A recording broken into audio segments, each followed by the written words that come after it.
세상적으로 말하면 철학이라고 말하지만 우리 신앙원에서 생각하면 삶이 뭘까 이렇게 물어본다면 그것이 진정한 삶의 시작이 아니겠는가.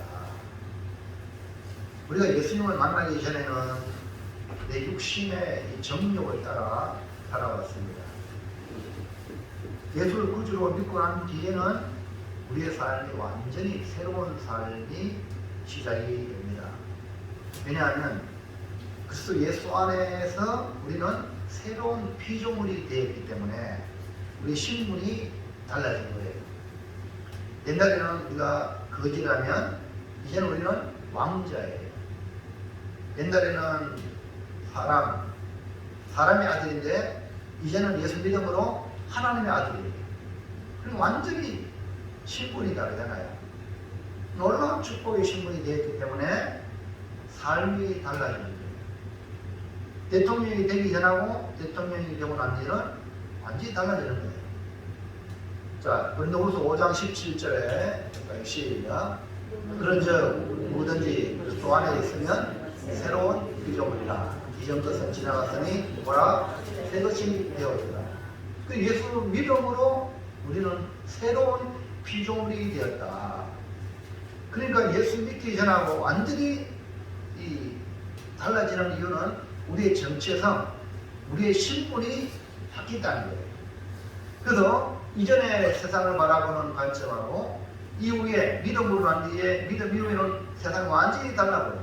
그러니까 이전에는 고달픈 세상, 죽을 지경이 있는 세상, 이렇게 세상을 살았는데 예수를 믿음으로 이 세상은 너무 아름다운 거예요. 이게 바로 달라진 거예요. 그래서 예수 안에 있는 성도는 제1 우선순위가 하나님과의 관계로 출발하여 살아가는 존재. 그래서 하나님과의 관계를 형성을 잘하면 사람들에게 선한 영향력으로 나타나게 되는 거예요. 하나님의 관계를 설정이 잘하는 사람은 사람들에게 거치는 돌이 되고 사람들에게 아픔을 주게 되는 거예요. 그러나 하나님과의 관계가 바른 사람은 어찌가든지 남을 복되게 하는 일에 선한 영향력을 끼치는 일에 쓰임받는 그런 하나님의 백성이 되는 겁니다. 바울은 로마서를 기록하면서 우리가 어떻게 구원을 받았는가 이것을 1장에서 11장까지 기록하고 12장에 와서는 그러니까 우리가 은혜로 구원을 받았고 믿음으로 구원받았기 때문에 우리의 이 몸을 하나님이 기뻐하시는 거룩한 삶 제물로 드리는 영적 예배 생활을 말씀하고 있습니다. 그러니까 구원받은 우리의 삶은 한마디로 말하면 하나님이 기뻐하시는 영적 예배의 삶이 시작이 됐다. 그리고 구원받기 전에는 내 기쁨으로 내 만족으로 모든 것이 자기의 기준이었는데 구원받고 난 뒤에는 모든 센터가 중심이 하나님이 됩니다. 하나님 중심으로 하나님이 기뻐하는 이런 영적 예배의 삶이 시작이 된다. 오늘 구원받은 성도가 이렇게 영적 예배의 삶을 드리기 위해서 오늘 주시는 말씀의 핵심이 정말 그러면 영적 예배의 생활을 하려면 뭐가 필요하냐면 하나님의 뜻을 분별하라. 하나님을 기뻐하기 위해서는 하나님 마음을 읽을 줄 알아야 돼요. 자식이 효도하려면 부모 마음을 읽을 줄 알아야 효도할 줄 알잖아요. 그러니까 여러분 마저 영적 예배의 생활, 영적 효자가 되려면 하나님이 기뻐하는 것을 우리 찾아내는 거예요. 그래서 그것이 뭐냐? 하나님의 뜻을 분별하라. 이거 여러분이 시작을 해야 돼요. 신앙생활은 바로 이거예요. 이걸로 시작하면은 여러분 모든 삶의 이 인간관계뿐 아니라 모든 삶에도 하나님의 뜻을 분별하는 사람은 사람의 마음도 읽을 줄 알아요. 그러면요 세상적으로도 성공할 수 있게 돼요. 그래서 오늘 이 말씀 주여 이런 마음으로 나에게 하나님의 뜻을 분별할 수 있는 은혜를 주시옵소서. 이런 간절한 마음으로 말씀의 은혜 받으시기를 축복합니다. 자 보세요. 첫 번째 해볼까요? 첫 번째 시작. 우리가 하나님의 뜻을 분별하는 것이 왜 중요합니까? 이 말은 왜 우리가 하나님의 뜻을 분별해야 하는가? 당위성 이걸 말하는 거예요. 이건 반드시 해야 됩니다. 신앙생활 성공하고 천국 가려면, 하나님께 기쁨이 되려면, 효자 성도가 되려면 반드시 해야 됩니다. 왜 중요한가? 그 당위성을 말하는데요. 영적 예배는 하나님을 만나러 가는 거예요. 예배는 하나님께 나가는 겁니다. 사람 구경하러 오는 게 아니에요. 어떤 분은 교회 오면 누구 왔나 안 왔나 이것만 보고 가요. 그런 사람도 있어요. 하나님 만나야 되는데, 하나님 만난다는 것은 그분의 말씀을 받아야 되거든요. 그분을 말씀 받아야 내가 아버지 뜻을 알아야 이렇게 살아야 되는구나 하고 하나님 뜻을 분별했기 때문에 그 뜻을 쫓아가게 되는 거죠. 피조물인 사람이 하나님께 나아갈 수 있는 길이 있느냐 하면 원래는 없어요. 죄인이 하나님께 나아가면 죽음이에요. 그러니까 에덴 동산에서 쫓겨났잖아요. 쫓겨나가지고 불칼과 불검으로 지키고 있어요. 하나님께 못 갑니다. 그래서 지금 세상 사람들은 어떻게든지 이렇게 세상의 방법으로 영원히 살려고 몸부림을 치잖아요. 신랑은 낙원에 들어가려고 몸부림을 치는데 못 가요. 하나님이 길을 열어놓지 않으면 못 가는 거예요. 근데 하나님께서 그 길을 열어놓으셨어요. 하나님께 갈 수 있는 길을 열어놓으셨어요. 그것이 구약에는 뭐냐면 눈에 보이는, 구약에 보이신 제사 제도입니다. 그래서 이렇게 솔로몬의 성전, 제사장, 이게 뭡니까? 하나님께, 죄인이 하나님께 나아갈 수 있는 길을 열어오신 거예요. 그리고 하나님께 나아가는 길이 반드시 제사장을 통해서, 어린 양의 피의 제물을 통해서 갈 수가 있다, 이겁니다. 이것이 구약에 나타나는 하나님께 나아갈 수 있는 길인데, 그것이 하나의 그림자예요. 그러면 실체가 뭐예요? 실체는 장차 오실, 오늘 우리에게는 이미 오셨죠. 예수님, 메시아를 통해서 하나님께 나아갈 수 있는 길을 열어놓으신 거예요. 그래서 예수님을 제일 먼저 증언한 이 세례 요한은 예수님을 뭐라고 말합니까? 요한복음 1장 19절에 시작.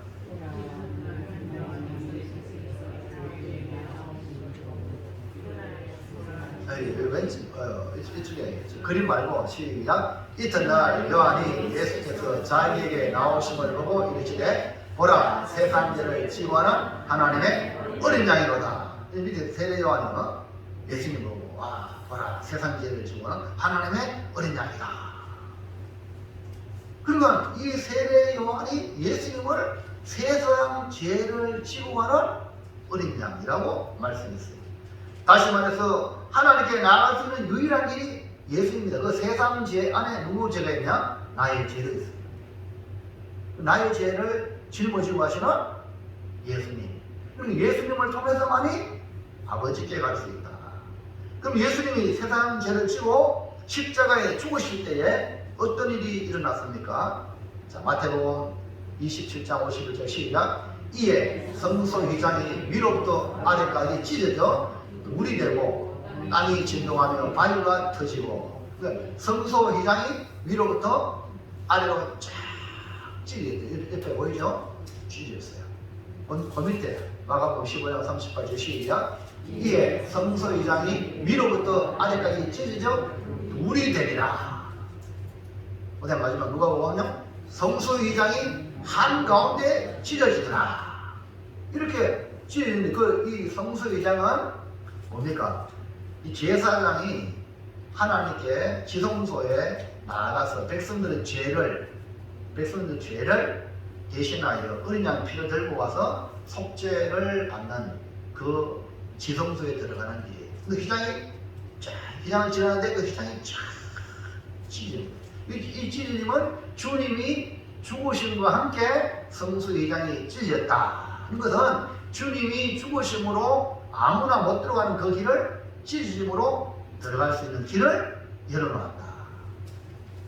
할렐루야. 자, 히브리서 10장 볼까요? 19절에 시작. 그러므로 형제들아, 우리가 예수의 피를 힘입어 성소에 들어갈 담력을 얻었나니. 그러므로 제사장만이 갈 수 있는 거리를 이제는 누구든지 예수 믿으면 다 이 찢어진 휘장 안으로 주님께 갈 수가 있는 겁니다. 자, 그래서 우리가 예수의 피를 힘입어. 그래서 여러분 예배에 나올 때에 자기 의나 내 공로나 이거 아닙니다. 오직 주님의 피의 공로로 우리 하나님께 나아갈 수 있다는 이 사실을 잊지 마시기를 바랍니다. 그러니까 그의 피를 힘입어, 예수의 피를 힘입어 성수에 들어갈 감격을 얻다. 그러니까 아무나 못 들어가는 거예요. 제사장도 자기 몸을 정결케 하고 들어가요. 만약에 자기 죄를 가지고 들어가면 이 제사장이 제사 드릴 때에 방울이 달렸어요. 방울이 달리는 것은 움직이는 방울 소리 나요. 살아있다는, 밖에서 들리면 살아있다는 거예요. 제사를 집례하고 있거나. 근데 반드시 이 제사장 허리에 줄을 딱 매가요. 밖에서 줄을 딱 매가요. 이렇게 갑니다. 만약에 방울 소리가 나야 되는데 방울 소리 안 나면 죽은 거야. 그러니까 하나님만이 아는 죄를 가지고 저 안에 들어갔다가는 죽습니다. 그러니까 일반 사람이 제사장이라도 그냥 하나님 죽이는데 그게 더했습니까? 그래서 줄을 당겨요. 죽은 제사장을 끄집어내는 거예요. 그러니까 여러분 이 성소에 그냥 쉽게 들어가요? 예배를 쉽게 예배 드리자, 예배 보자 그냥 쉽게? 아닙니다. 예배하면 잘못만 복이 되고 잘못만 죽습니다. 이런 마음을 가지고 여러분 예배에 임해야지 예배를 어떤 공연하듯이 오면 절대 안 됩니다. 이 예배를 잘 드리면 생명이고 잘못되면 죽는다. 이런 생사, 화복이 예배에 있다고 생각한다면 여러분 예배 어떻게 준비해야 될까요? 대충 여러분 생각하시면 돼요. 그러니까 그 성수가 어떻게 되냐? 내 공로가 아니에요. 오직 예수의 피의 공로로. 자, 그 다음에 그 밑에 시작. 그 길은 우리를 위하여 휘장 가운데로 열어놓으신 새로운 살 길이요. 휘장은 그의 입처는 예수님의 육체를 찢어가지고 이 찢어져가지고 우리 하나님께 나아갈 수 있는 길을 열어놓은 거예요. 그러니까 새롭고 새로운 살 길은 오직 주님의 그 찢어진 그 보혈을 통해서만이 살 길이 있다는 거예요. 아버지께 가는 유일한 길은 오직 예수님의 그 피, 찢어진 살, 그 피로 말미암아 갈 수 있다는 거예요. 그러니까 우리는 하나님께 나아갈 수 있는 길이 오직 예수님의 보혈의 피를 힘입어 나간다는 사실을 여러분 잊지 마시기를 바랍니다. 그래서 우리는 하나님께 나아가는 영적 예배는 바로 예수님의 이 찢어진 육체를 지나가고 그 보혈의 길을 지나서 하나님께 갈 수 있다.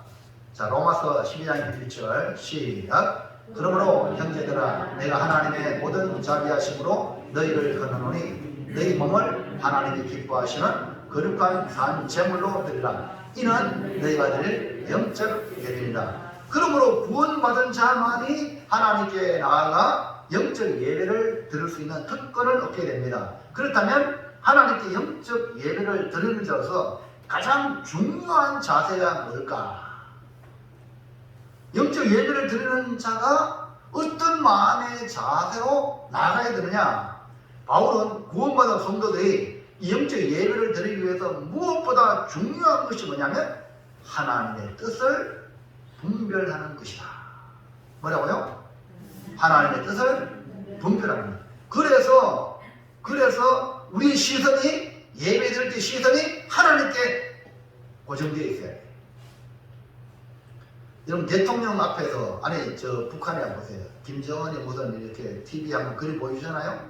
그 사람들이요 뭐 김정은이 교시하는데 졸고 있다가 그냥 죽음이라.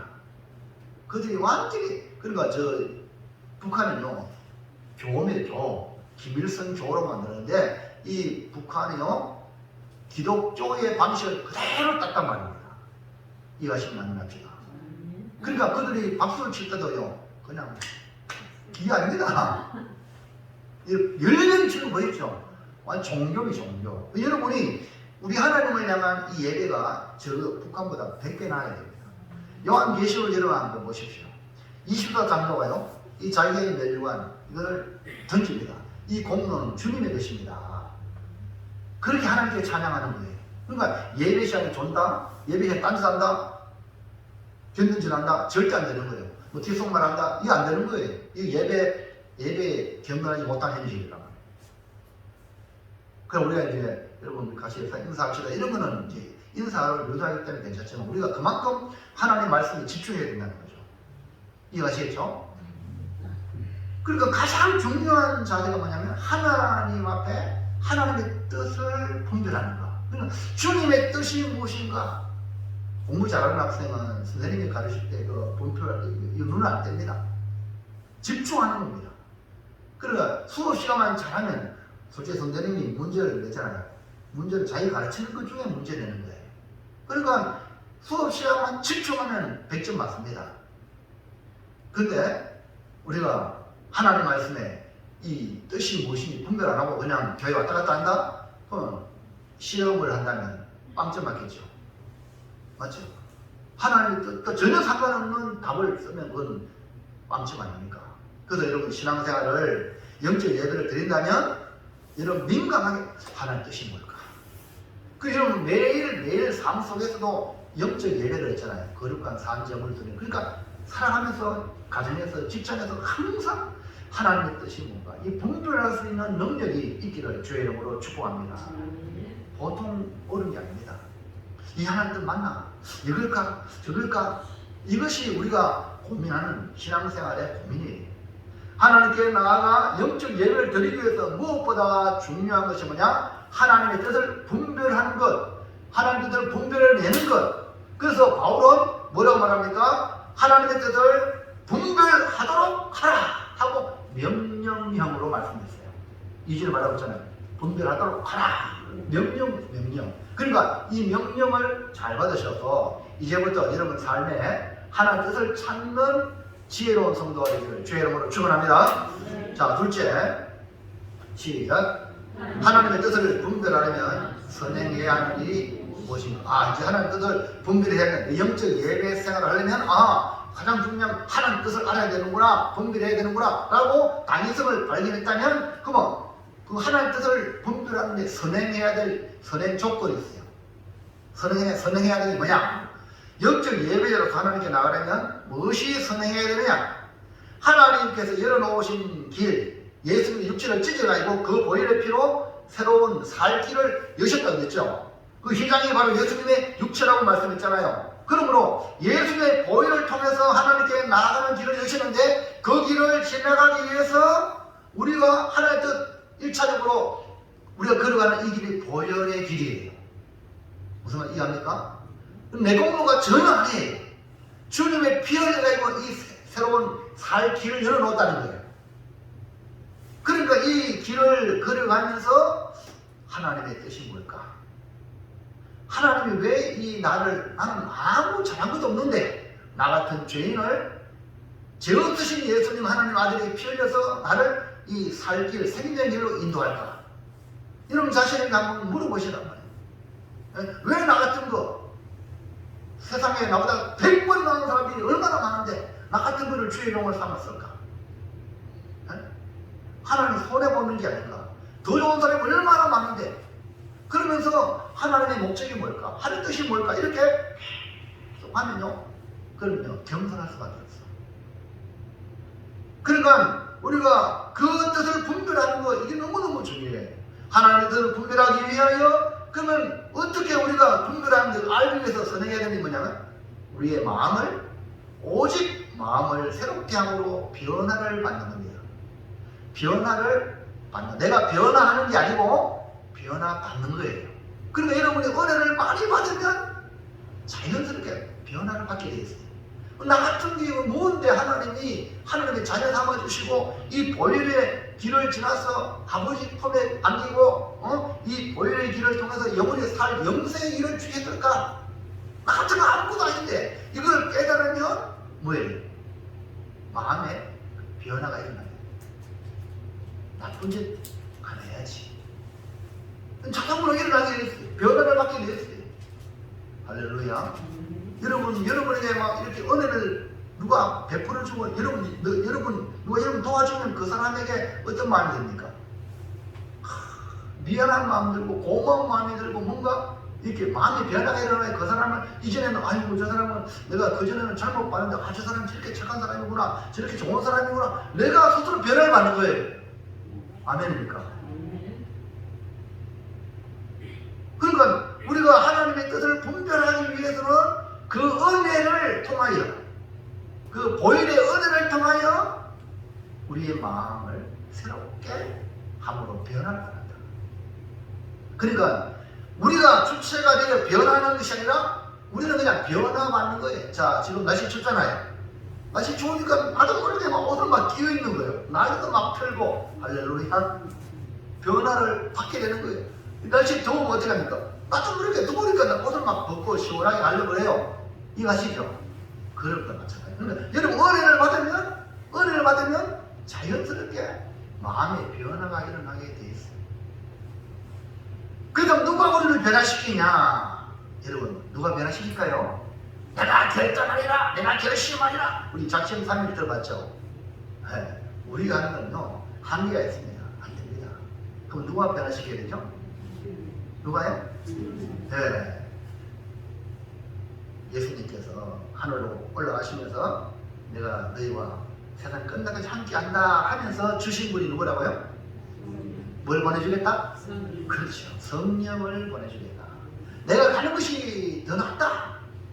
이렇게 말씀해요. 그러니까 우리를 변화시키는 분은 바로 성령 하나님이십니다. 그러니까 성령이 우리의 마음을 새롭게 그래서 바울은 성령의 충만함을 받아라 하고 또 예수님은 하늘로 올라가시면서 오직 성령이 너에게 임하시면 성령을 기다리라 아버지 약속한 것을 기다리라 하고 말씀해주고 있기 때문에 여러분 지금 날마다 성령의 충만함을 성령을 환영하시기 바랍니다. 성령 하나님은 인격이라요. 인격이기 때문에 우리 집에 들어오세요. 내 마음에 들어오세요 해야 들어가지 문 닫아놓으면 도둑놈처럼 넘어오잖아요. 반드시 들어가도 될까요? 놓고 합니다. 그러니까 성령이 들어오시면 우리의 마음이 새로워지는 거예요. 이제는 내가 왕이었는데 내 마음대로 했는데 성령이 오시면 이제 성령이 가르쳐 주셔요. 누굴 가르쳐 주냐면 예수님이 말씀하신 그 말씀이 생각나게 아니라 그 성령은 바로 예수님을 가르치는 거야. 만물보다 심히 부패한 마음에 주의 보혈의 은혜를 통해서 성령이 거하시고 성령이 전이 되게 하심으로 날마다 성령께서 우리의 마음을 새롭게 하신다 이 말입니다. 그래서 성령의 인도받는 자가 하나님께 나갈 수 있다. 그리고 영적 예배 오직 성령의 인도받는 자만이 나아갈 수 있는 거예요. 천국 오직 성령의 인도받는 자만이 천국 갈 수 있고 아버지께 갈 수 있는 겁니다. 여러분의 자신의 힘으로 가는 게 절대 아닙니다. 성령은 우리의 마음을 새롭게 함으로 하나님께 나아가도록 감동을 줘. 오늘 예배 교회 가라. 내 마음에 막 감동을 줘. 날씨 추운데 가기 싫은데요. 몸도 아픈데요. 이런 육신의 요구가 있어요. 그런데 성령은 교회 가라. 예배 드리라. 마음에 감동을 주고 역사하시고 그러므로 말미암아 하나님과 교통하게 하시는 거예요. 그래서 예수님께서 하나님께 참으로 예배하는 자는 어떻게 예배하세요? 영과 진리로 예배하라. 이렇게 말했어요. 영, 성령으로, 진리, 예수로, 주의 보혈의 피로, 말씀으로. 그러니까 영적 예배는 성령과 예수님 아니고는 예배할 아버지께 나갈 수 있는 길이 없다는 거예요. 동시에 하나님의 나라에 들어가려면 예수님께서 요한복음 3장에 물과 성령으로 거듭나지 않으면 아무도 못 들어간다. 물은 하나님 말씀, 곧 예수소, 진리의 말씀이에요. 성령은 바로 성령 하나님. 그러니까 물과 성령으로 거듭나야만이 우리가 아버지 나라, 하나님 나라에 들어갈 수 있다는 거예요. 거듭날 수 있다는 거듭나는 거예요. 내가 거듭나야지 한다고 되는 게 아니에요. 하나님의 말씀과 성령으로 우리를 거듭나게 하신다. 베드로 성령 충만함으로 설교할 때도 회개하고 예수님의 이름을 믿고 죄사함 받으면 성령을 선물로 받는다 이렇게 말씀을 주셨어요. 자, 사도행전 2장 36절 시작. 그런즉 이스라엘 온 집은 확실히 알지니 너희가 십자가에 못 박은 이 예수를 하나님이 주와 그리스도가 되게 하셨느니라 하니라. 자, 여기 지금 오순절날 각 나라에서 온 사람들이에요. 그 사람들에게 베드로가 설교하는데요.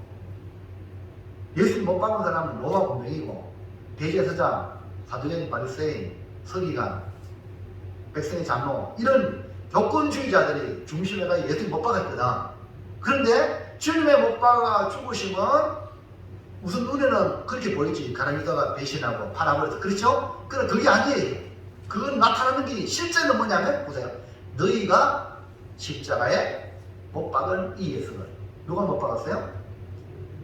누가 못 박았어요? 오순절 나온 각 나라에서 온 사람들이 너희 오늘 우리가 말하면 여러분이에요. 누가 못 박았어? 그렇죠. 여러분 이 말씀을 깨달아야 돼. 아, 내가 예수를 못 박았다. 이걸 못 깨달으면 여러분 죄사함이 없어요. 왜? 예수님이 못 박아 죽으시면 우리의 죄를 대신해서 피잖아. 세례요한이 하잖아요. 세상 죄를 지우고 하나님 어린이 안 줬잖아요. 맞습니까? 그 세상 죄 안에 내 죄가 포함됐단 말입니다. 여러분과 제가 예수님을 죽인 살인자라는 거예요. 내 대신 죽었으니까. 내 죄 때문에 죽었으니까. 이해하시면 안 합시다. 그러니까 우리 교회 와가지고 큰 소리 못 치는 거예요. 고개 숙이는 거예요. 죄인이 왔습니다. 이게 뭐냐? 성도예요. 그래서 베드로가 너희가 십자가에 못 박은 이 예수를 하나님이 우리는 예수님을 십자가에 못 박았지만 하나님이 주와 그리스도가 되게 하셨느니라 하니라. 37절 시작. 그들이 이 말을 듣고 마음에 찔려 베드로와 다른 사도들에게 물어 이르되 형제들아 우리가 어찌할꼬. 여기 보세요.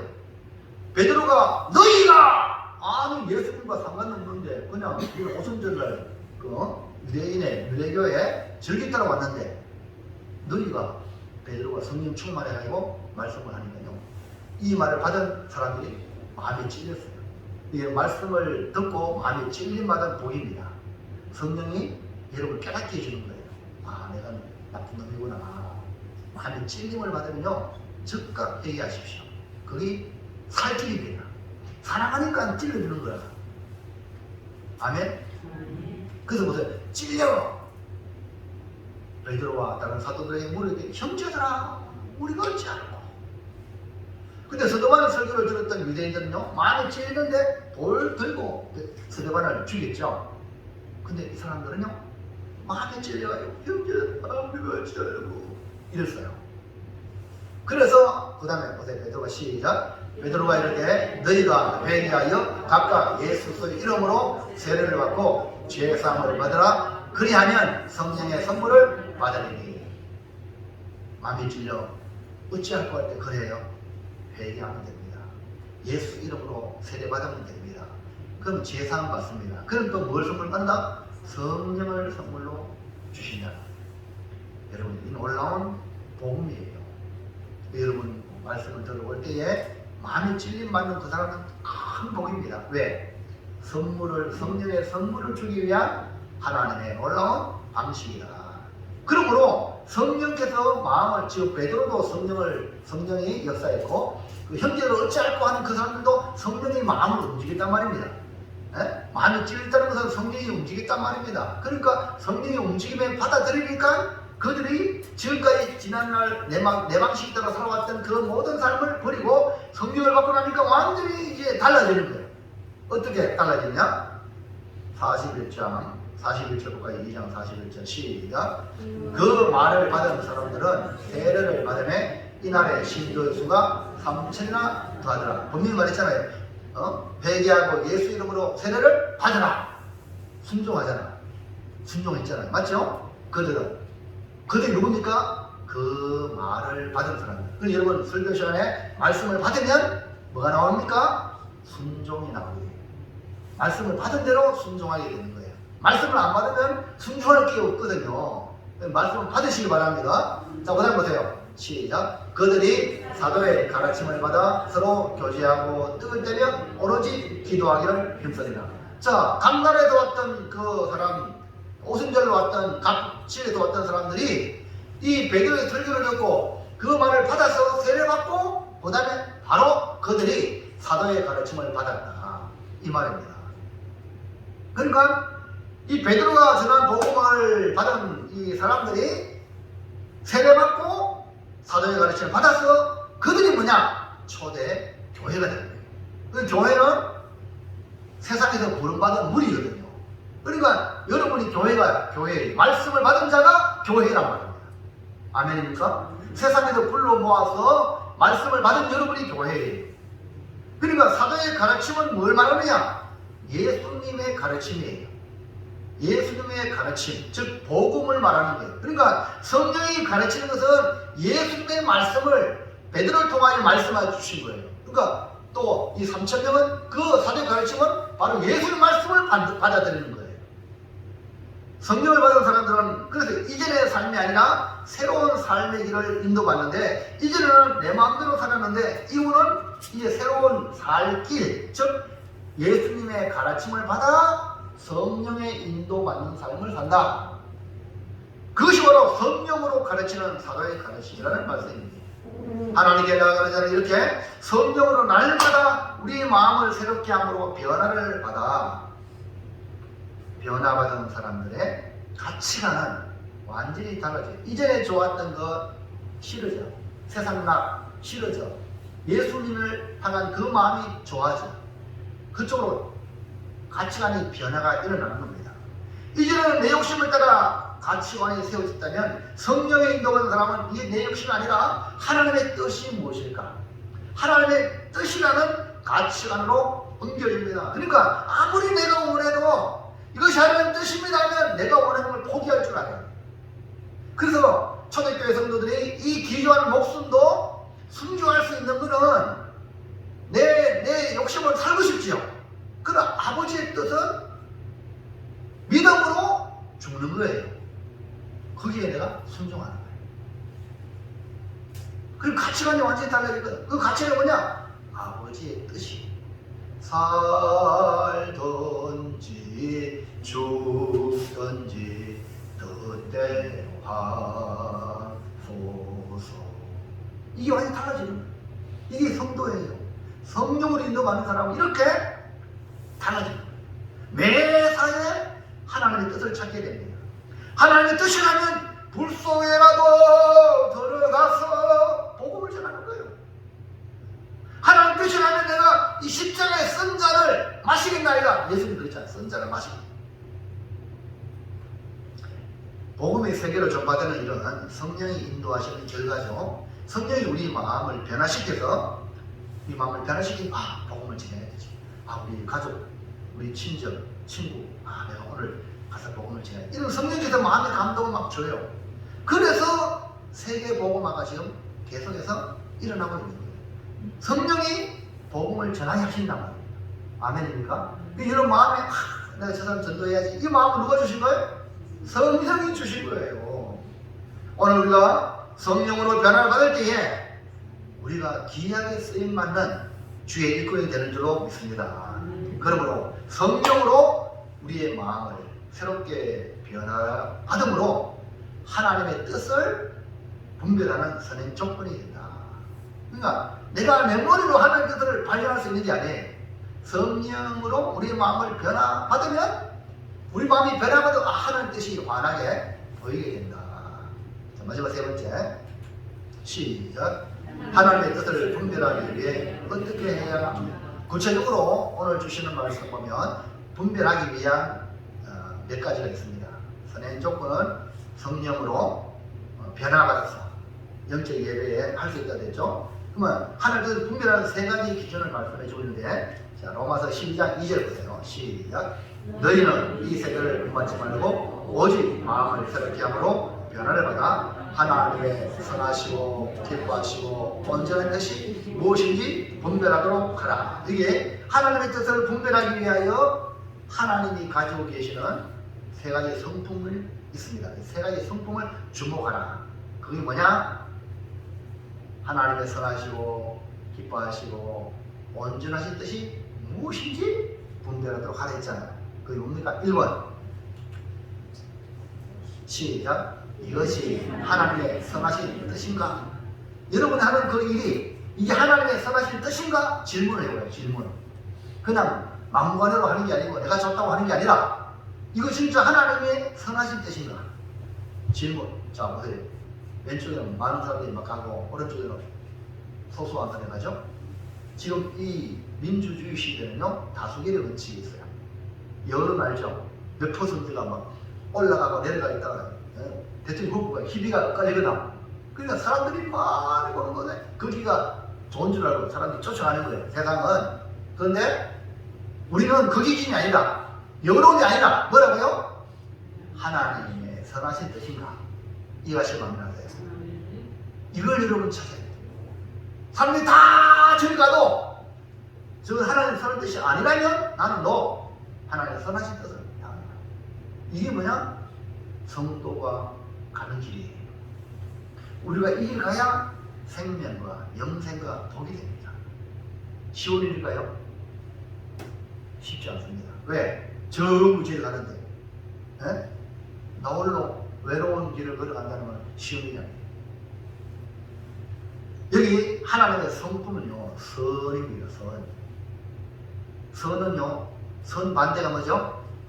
아이고 잘하시네. 그러니까 선의 목적은 뭐냐? 선의 결과가 뭐냐면 생명이에요. 왜 선이냐면 생명을 얻게 하는 거예요. 그러니까 이 길은 생명의 길이에요. 좁은 길은 생명의 길이에요. 멸망의 길은 넓은 길이에요. 많은 사람이 가는 길이에요. 그러니까 왜 선을 행하라는 말하는가? 생명을 얻도록. 악은 뭐예요? 악은 망하는 거예요. 죽음이에요. 저주예요. 멸망이 있는 곳이 바로 악입니다. 하나님의 선하심은 우리를 살리는 겁니다. 그래서 하나님 우리에게 말씀을 주십니다. 에덴 동산에 그 아담에게 준 것이 뭡니까? 말씀이거든요. 동산나무의 실과는 임의로 따먹어라. 그러나 중앙에 있는 선악을 알게 하는 나무 실과는 먹어라, 먹지 말라. 먹지 말라. 먹으면 정령 반드시 죽으리라. 그러니까 이 말씀에 순종하면 살고 불순종하면 죽음이에요. 여러분, 복음이 뭡니까? 복음. 예수님이 가지고 온 복음은 선입니다. 왜 선이냐면 살리기 때문에, 생명을 주기 때문에.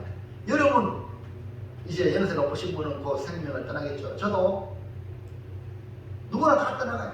높은 사람이나 낮은 사람 다 세상을 다 떠나게 돼요, 한번. 그런데 여러분, 죽음으로 끝나는 게 아니에요. 우리를 영원한 생명으로 인도하기 위하여 복음을 주셨고 예수님을 주신 거예요.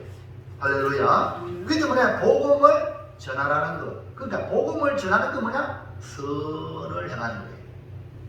하나님의 선이에요, 복음이. 그리고 복음을 통해서 구원 얻기 때문에 선이라는 겁니다. 악을 이기는 길은 뭐냐? 선이에요. 여러분, 사자가 두 마리가 싸우면 누가 이길까요? 힘센 놈이 이겨. 사자하고 아니면 호랑이하고 곰하고 하는 거예요. 힘센 놈이 이겨. 네? 그 세상 악은요, 더 악한 자가 이겨. 그럼 우리는요, 이 싸움은요, 선으로 악을 이기는 거예요. 아멘입니까? 이것이 기독교예요. 예수님도 하나님의 아들이요, 능력이 많지만 천사를 동원해가지고 얼마든지 주님을 해코지 하니까 한 방에 없을 수 있어요? 12명이 더 되는 그 천사를 이용할 수 있어요. 그러나 주님은 친히 십자가에 못 박혀므로 우리를 구원하셨어요. 이게 뭡니까? 선이에요. 여러분, 십자가 지라는 말, 여러분 손해보라는 말, 이유가 바로 거기 있는 거예요. 그러면 악을 이기는 길은 오직 선밖에 없어요. 네? 그래서 손으로 악을 이기라 말씀하고 있어요. 하나님의 뜻을 분별하기 원하십니까? 대답이 없나? 하나님의 뜻을 분별하기 원하십니까? 여러분, 하나님께 예배 드리려면 선한 뜻을 알아야 돼요. 분별해야 돼요. 또 우리 세상 사는 이 삶도 영적 예배가 되려면요, 하나님의 뜻을 분별해야 돼요. 정말 분별하기 원하십니까? 그렇다면 제일 먼저 이것이 하나님의 선하신 뜻인가?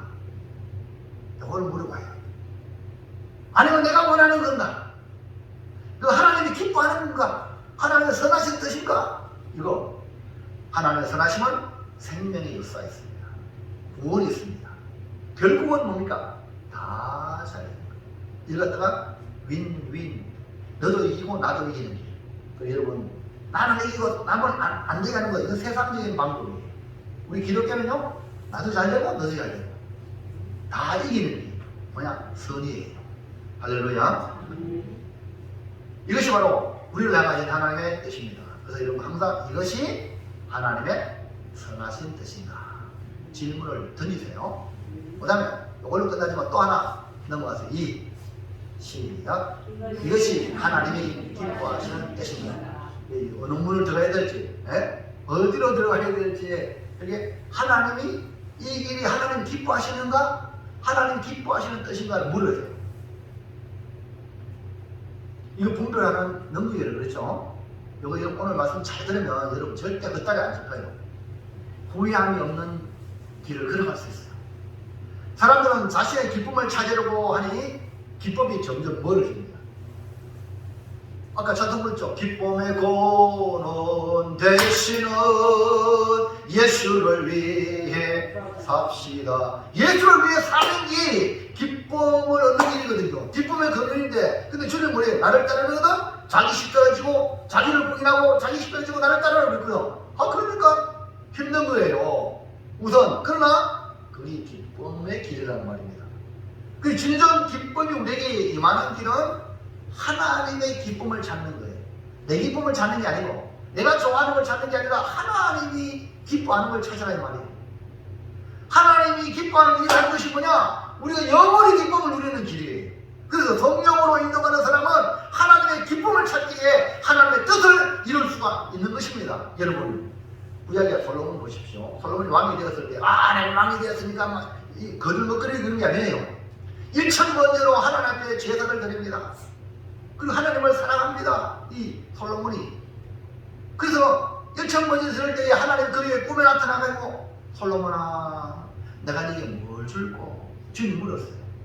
그러니까 주여 나는 출발처 모르는 작은 아이라 이 주의 백성들을 나에게 이렇게 많이 맡겼는데 내가 어찌 이들을 감당하겠습니까? 나에게 지혜로운 마음을 주세요.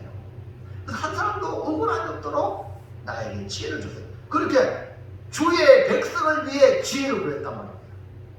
그러니까 하나님이 그 솔로몬이 구하는 걸 기뻐하셨어요. 그러니까 솔로몬이 구하는 건 자기의 기쁨을 구한 게 아니고 하나님의 기쁨을 구했기 때문에 하나님이 기뻐하셨어요. 그래서 뭡니까? 솔로몬에게 지혜를 주셨고 지혜만 준 게 아니라 그가 구하지 않은 부와 영광, 부영을 다 주신 줄로 믿습니다. 그러니까 하나님의 뜻은 하나님이 기뻐하는 것을 추구하는 거예요. 아멘. 나 주님의 기쁨 되기 원하네. 우리 주님 나를 보고 기뻐하는 그런 사람이 돼야 해요. 그러면 내가 주님의 기쁨을 추구하는데 주님이 기뻐하는 걸 열심히 따라가면 하나님이 기뻐할 줄로 믿습니다. 사람들은 자기의 기쁨을 구하니까 하나님이 싫어하는 일을 하게 되고 그 일로 말미암아 점점 하나님과 멀어지게 되는 겁니다. 하나님과 가까워지는 길은 간단합니다. 하나님이 좋아하는 것, 하나님이 기뻐하는 일을 하는 겁니다. 그럼 하나님 사랑받습니다. 아멘입니까? 그걸 여러분 찾으세요. 하나님이 기뻐하는 것이 무엇인가를 찾는 사람이 하나님의 뜻을 분별하는 사람이다. 자, 에베소 5장 10절 시작. 주를 기쁘시게 할 것이 무엇인가 시험하여 보라. 시험하여 보라. 시험하여 테스트 해보란 말이에요. 구약에 죽지 않고 살아서 하늘나라에 간 사람이죠. 에녹입니다. 에녹. 그는 65세에 무두셀라를 낳고 300년간 동행하며 자녀를 또 낳았어. 근데 무두셀라를 낳고 그 뒤에 표현이 300년간 하나님과 동행하여 이렇게 말씀했어요. 그래서 하나님과 동행하더니 나중에는 죽음을 보지 않고 하늘로 옮겼어요. 자, 히브리서 11장 5절 시작. 믿음으로 에녹은 죽음을 보지 않고 옮겨졌으니 하나님이 그를 옮기심으로 다시 보이지 아니하게 됐느니라. 그는 옮겨지기 전에 하나님을 기쁘시게 하는 자라 하는 증거를 죽음을 보지 않고 하늘로 바로 갔대요. 오늘 우리도 그런 사람이 될 수가 있어요. 왜? 주님이 재림하시면 우리 호련이 변화돼서 하늘로 나팔과 함께 여러분 이름을 부르면 휴가 촥 올라옵니다. 에녹은 하나님을 기쁘시게 하는 자라는 증거를 받았다면서요. 65세 때에 아이 무두살을 낳고 그리고 65년 동안은 그냥 평범하게 오늘 우리와 같이 그냥 보통 신앙생활을 했어요. 그냥 평범하게. 근데 무두살을 낳고 완전히 달라졌어요. 아니 어떻게 무두살을 낳을 때 어떤 일이 주일날길에 그가 달라졌느냐? 그 당시 뭐 지금도 여러분 태몽도 많이 꾸고 그러잖아요. 그 당시에는 특별히 하나님께서 자식을 통해서 계시합니다. 여러분 예수님도 나실 때 이름을 예수라고 했잖아요. 예수 마리아에게. 그 예수는 그가 자기 백성을 저희 위해서 구원할 자. 이해하시겠죠? 그걸 계시를 해주는 거예요. 그러니까 이 무드셀라는 그 의미는 그가 죽으면 쏟아지리라. 그 의미의 이름의 뜻을 이렇게 주셨어요. 그러면 이 무드셀라가 죽으면 하나님이 하늘의 창이 열려서 쏟아지면 심판이 임한다. 이 말을 들었는 거예요. 그러니까 무드셀라가 죽으면 하나님의 심판이 시작된다는 이 말씀을 듣고 에녹은 하나님 손에 붙잡혀서 이제는 내가 좋아하는 대로 살면 안 되구나. 하나님이 기뻐하는 삶을 살아야지 라는 삶을 선택하게 된 거죠. 그것이 뭐냐? 하나님과 동행하는 삶. 여러분 저와 동행하려면 여러분이 목사님 뜻에 따라서 맞추면 동행할 수 있어요. 이해하시겠죠? 우리가 주님과 동행하려면 주님의 뜻에 맞추면 동행할 수 있는 거예요. 이해하시겠죠? 자, 창세기 5장 21절부터 시작. 에녹은 65세에 무드셀라를 낳았고 무드셀라를 낳은 후 300년을 하나님과 동행하며 자녀들을 낳았으며 그가 365세를 살았더라. 에녹이 하나님과 동행하더니 하나님이 그를 데려가심으로 세상에 있지 아니하였더라. 보세요. 에녹이 300년간 하나님과 동행한 삶의 모습. 동행했다 그랬잖아요. 동행. 그러니까 옛날에는 에녹이 내 마음대로 살았는데 무드셀라를 낳고 하나님 뜻에 맞춰서 하나님과 동행인 거예요. 하나님과 동행. 자, 그러면 하나님과 동행한 에녹의 삶의 모습을 성경은 살짝 보여주고 있어요. 유다서 1장 시작. 아담의 7대 손 에녹이 이 사람들에 대해서도 예언하여 이르되 보라 주께서 그 수만의 거룩한 자와 함께 임하셨나니. 자, 보세요. 에녹이 예언했대요. 이 사람들에 대해서도 뭐라냐? 보라 주께서 수만의 거룩한 자와 함께 임하셨나니. 하나님의 임하심을 봤어요. 그 다음에 시작.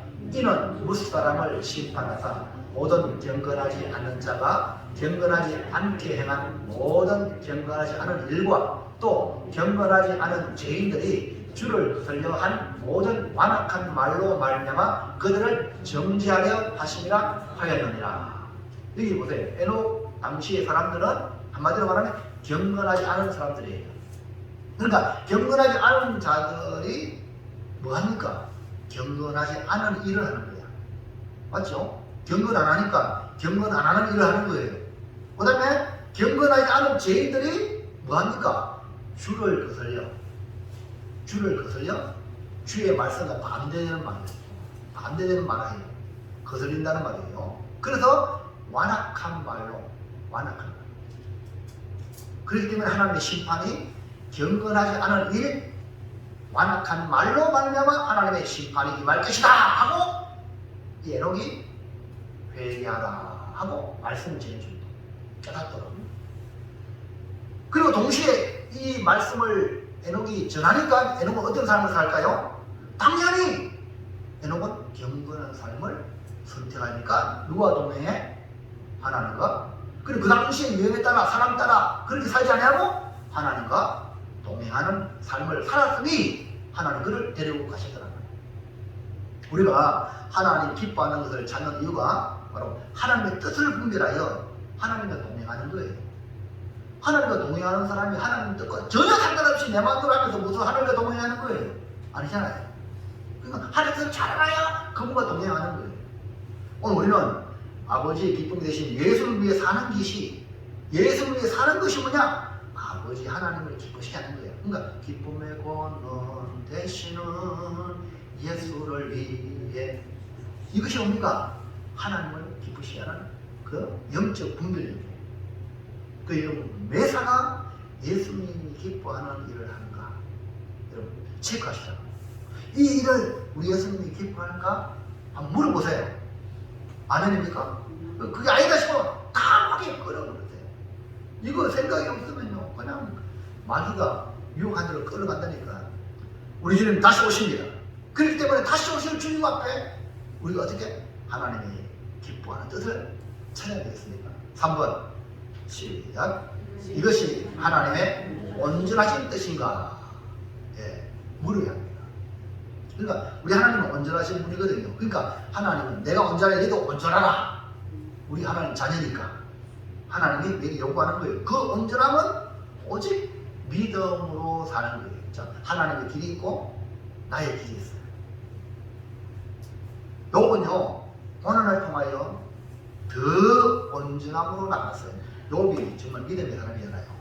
에? 그런데 마귀 사탄이 하나님께 참서해서 그가 잘 믿는 거는 잘 되니까 잘 믿지 못되게 보세요 하나님 욕할 겁니다. 참서했잖아요. 그러나 내 종은 안 그랬다. 그래서 그러나 한번 해봐라 해봤잖아요. 욥이 엄청 고난을 받고도 입술로 범죄하지 않았고 그 친구들이 와서 그렇게 해도 그랬지만 그가 아주 깨달은 게 있어요. 욥기 42장 5절 시작. 내가 주께 대하여 귀로 듣기만 하였사오나 이제는 눈으로 주를 배웠나이다. 그러므로 내가 스스로 거두어드리고 티끌과 제 가운데 회개하나이다. 이 욥이 깨달은 게 뭡니까? 욥이 친구들과 말시험도 많이 했는데 그가 고난을 통하여 깨달은 게 내가 하나님을 귀로만 들었는데 이제 눈으로 본다는 거예요. 여러분 오늘 이 은혜가 임하기를 주의 이름으로 축복합니다. 고난은요 주님을 보는 길이에요. 고난이 엄청 유익입니다. 여러분 억지로 고난을 받을 필요는 없지만 여러분에게 찾아오는 고난은 전후의 기회입니다. 축복의 기회. 무슨 기회? 주를 귀로만 듣던 그 자기를 눈으로 보는 기회.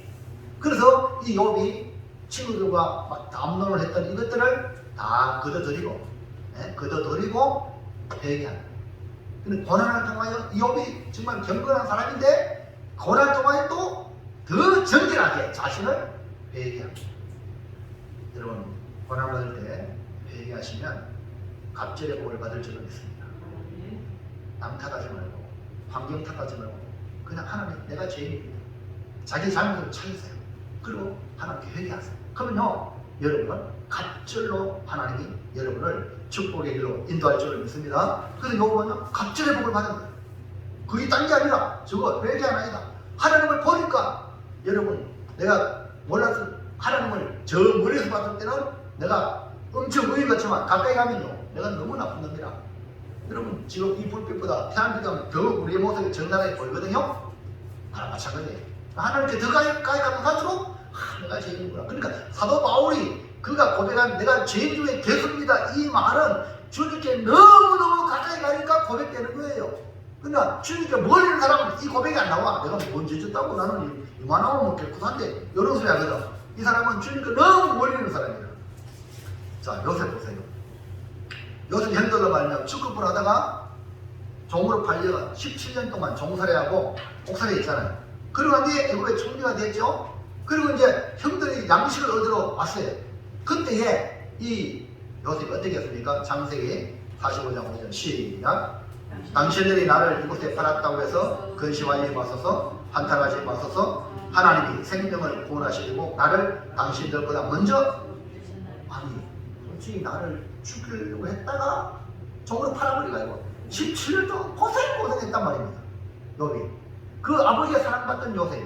그런데 하나님의 뜻을 알았을 때에 하나님이 생명을 구원하시고 나를 당신들보다 먼저 보냈다. 보다 보세요. 45장 7절 8절 시작. 하나님이 큰 구원으로 당신들의 생명을 보존하고 당신들의 후손을 세상에 두시려고 나를 당신들보다 먼저 보내셨나니 그런즉 나를 이리로 보낸 이는 당신들이 아니요 하나님이시라. 하나님은 나를 바로에게 아버지로 삼으시고 그 온 집의 주로 삼으시고 애굽 온 땅의 통치자로 삼으셨나이다. 요셉은 이렇게 하나님의 온전하신 뜻을 발견했기 때문에 형들을 그냥 용서하고요. 그 용서만 한 게 아니에요.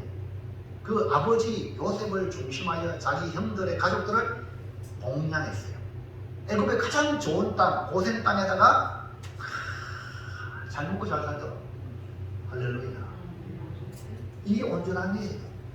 여러분 온전하신 뜻을 여러분이 가진 사람은요, 여러분의 해코지 하는 사람에게 더 잘해주세요. 아멘입니까? 이게 온전함이, 이걸 하나님은 얼마나 기뻐하시는가. 그럼 하나님은 온전하시면요, 우리의 상상을 초월합니다. 그래서 우리의 필요한 건 뭐냐? 우리가 다 이해를 못하거든. 이해를 고난 가운데 하나님 뜻을 이해합니까? 아픈데 이해 못해요. 이해 못하니까 믿어버리는 거예요. 아, 이 고난을 통해 하나님이 놀라운 축복을 주시리라. 아멘입니까? 그러면 용서 못할 죄인을 용서해버리는, 이건 믿음으로 해버리는 거예요. 그러면 엄청난 하나님의 복이 그에게 임하는 거예요. 그래서 하나님의 행하심을 믿는 믿음이 하나님의 온전한 뜻을 이루는 길이다. 여러분, 온전하신 단계까지 가시기를 주의 이름으로 축원합니다. 사랑하는 성도 여러분, 이제 마지막입니다. 결론입니다. 5만 번 이상의 기도 응답받은 조지 물러 목사님은요, 하나님 뜻을 분별하기 위해서 6가지 방법을 주셨어요. 볼까요? 힌트가 시작. 조지 물러의 하나님 뜻 분별법. 1번, 자신의 뜻을 포기하라. 내 뜻을 포기하라. 주님의 뜻을 알려면 내 뜻 포기해야 돼. 그 다음에요, 느낌을 신뢰하지 말라. 느낌, 너무 느낌을요, 거기에 신뢰하면 안 돼요. 하나님을 신뢰해야 되지. 그 다음에요, 성령과 말씀을 바라봐요. 성경을 보세요. 성경을 보고 성령의 신호를 바라봐요. 그 다음에요, 섭리로 주관하시는 환경을 고려해요. 하나님이 섭리하시는 환경이 있어요. 아, 하나님이 그러니까 이렇게 환경을 섭리해 주는구나. 그러면 그 섭리를 따라가면 돼요. 그 다음에요, 하나님의 뜻을 보여달라고 기도하라. 그러니까 하나님 뜻이 어디입니까? 하고 기도하세요. 그리고 마지막에 결정했을 때에 마음이 평온한지 점검하라. 그러니까 어떤 일을 결정했잖아요. 마음에 한량없는 평강이 임하고 기쁨이 있고 편안하면 그것도 하나의 뜻이라. 그러나 마음이 불편하고 왠지 막 이러면 그건 아니라. 그거 따라가면 안 돼. 이것이 바로 조지 물러가 하나님께 응답받은 축복의 비결이고 하나님의 뜻을 갖던 비결입니다. 이제 우리도 이 안에 영적 예배자로 승부를 걸고 승리하려면 무엇보다 중요한 건 여러분이 매순간 하나님의 뜻을 분별하는 것이 선행되어야 한다는 사실을 기억하고, 우리 옛말에 돌다리도 얼마나 치열한 말이에요. 그것도 드린다는 것은 하나님의 선하십니다. 하나님의 기뻐하십니다. 하나님의 온전하십니다. 이 세 가지만 여러분 드리면 우리는 실족하지 않는 길로 갈 줄 믿습니다. 이걸 떠날까요? 자, 시작. 하나님의 뜻을 분별하라. 오직 성령으로 마음을 새롭게 하여 변화를 받아 하나님의 선하시고 기뻐하시고 온전한 뜻을 분별하여 하나님이 기뻐하시는 예배자가 되겠습니다. 기도하겠습니다. 하나님 감사합니다. 우리가 이제 새롭게 변화된 피조물로서 하나님께 예배의 자로 영적 예배를 드리는 자로서 승리하고 성공하기 위하여 오늘 우리에게 하나님의 뜻을 분별하라고 말씀해 주고 있습니다. 하나님, 매사에 무슨 일이든지 이것이 하나님이 선하신 것인가, 하나님이 기뻐하는 것인가, 하나님의 온전한 뜻인가 분별할 줄 아는 영적 감과 영적 능력을 우리 모든 성도들에게 부어 주시옵소서. 예수님의